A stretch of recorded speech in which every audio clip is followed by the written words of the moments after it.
55 équipes sur la ligne de départ, réparties en 5 groupes de 5 et en 5 groupes de 6. À l'arrivée, 24 billets pour l'Euro 2020, dont 20 réservés aux 2 premiers de chaque groupe. Sur le papier, ça paraît simple, mais dans le détail, le tirage au sort des éliminatoires promet un sacré casse-tête. Prenez une aspirine, installez-vous confortablement, on vous explique tout. Avant le tirage, les 55 équipes sont réparties en 6 chapeaux. 6 équipes dont la France dans le chapeau 1. 10 équipes dans les chapeaux 2, 3, 4 et 5. 5 équipes dans le chapeau 6. Plus un chapeau regroupant les 4 qualifiés pour le Final Four de la Ligue des Nations. La Suisse, le Portugal, les Pays-Bas et l'Angleterre. Ces 4-là seront dans les groupes A, B, C et D. Pour les groupes E à J, on pioche parmi les 6 équipes du chapeau 1. Ensuite, on complète tous les groupes en piochant dans les chapeaux 2, puis dans le chapeau 3, et ainsi de suite, jusqu'au chapeau 5.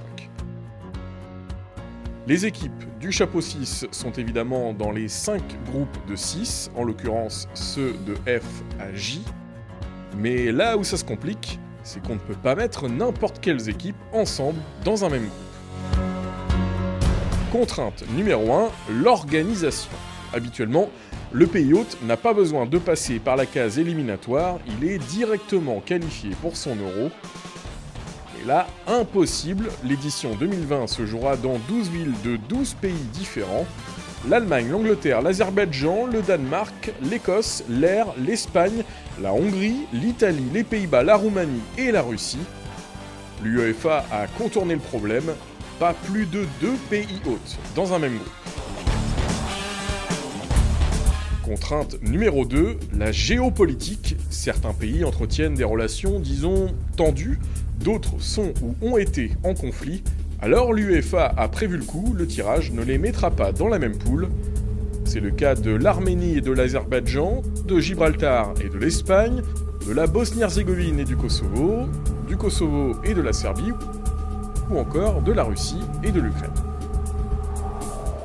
Contrainte numéro 3, la météo. Dans certains pays, il fait froid, parfois même très froid.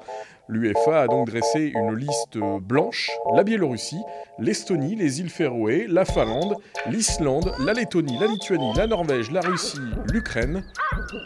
Là encore, ils ne seront pas plus de 2 dans le même groupe. Dernière restriction fixée par l'UEFA, limiter au maximum les voyages interminables, en clair, pas de déplacements lointains.